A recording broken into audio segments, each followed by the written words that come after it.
Bonjour, vous êtes sur la chaîne Queen sur Image. Nouveau concept, like, partage, active la cloche de notification. Je me rends compte que plus j'avance dans mes études de finance, plus je sens une pression énorme pour réussir. Je comprends tout à fait, Anne-Esther. On est là pour toi. J'ai l'impression que ma foi devient un outil pour atteindre mes objectifs, plutôt qu'une boussole pour orienter ma vie. C'est une réflexion importante. De mon côté, ce qui m'inquiète le plus n'est pas seulement mes études de médecine, mais la peur de ne pas être à la hauteur. Je comprends, Lynn. Moi aussi. La peur de ne pas être à la hauteur.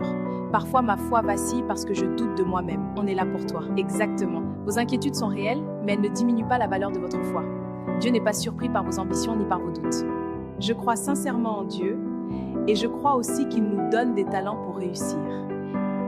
Je crois sincèrement en Dieu et je crois aussi qu'il nous donne des talents pour réussir. Dieu n'est pas contre l'ambition, mais il nous invite à aligner nos projets avec les siens. L'ambition devient saine lorsqu'elle est soumise à sa direction.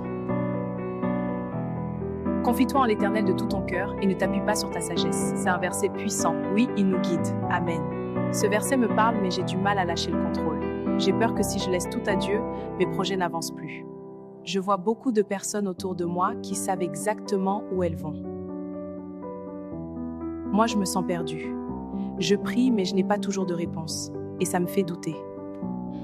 La foi ne nous prive pas de la liberté, mais elle nous apprend à marcher même quand la route n'est pas éclairée. Dieu ne nous abandonne pas dans l'incertitude. Car je connais les projets que j'ai formés sur vous, dit l'Éternel, projets de paix et non de malheur, afin de vous donner un avenir et une espérance. Jérémie 29:11. J'aimerais croire cela pleinement, mais parfois, l'avenir me semble tellement flou.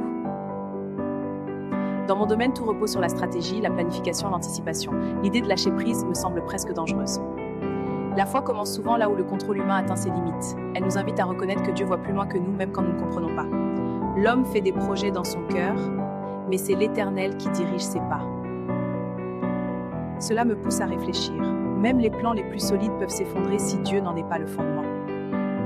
Je comprends maintenant que je cherche souvent des réponses immédiates, comme si Dieu devait me rassurer à chaque étape.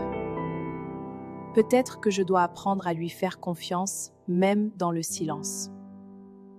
Et moi, je réalise que je prie davantage pour réussir que pour être guidée. Je demande à Dieu de bénir mes plans, mais rarement de me montrer les siens. Reconnaître cela est déjà une grande avancée. Dieu ne rejette pas nos ambitions, mais il nous appelle à chercher sa volonté avant tout. Cherchez premièrement le royaume et la justice de Dieu, et tout cela vous sera donné par-dessus. Cherchez premièrement le royaume et la justice de Dieu, et tout cela vous sera donné par-dessus. Même si je ne sais pas exactement où je veux apprendre à avancer avec confiance, un pas après l'autre.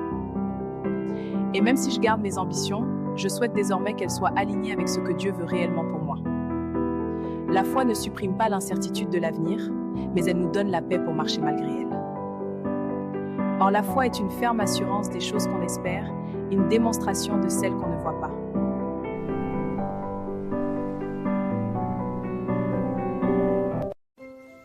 Like, partage, active la cloche de notification.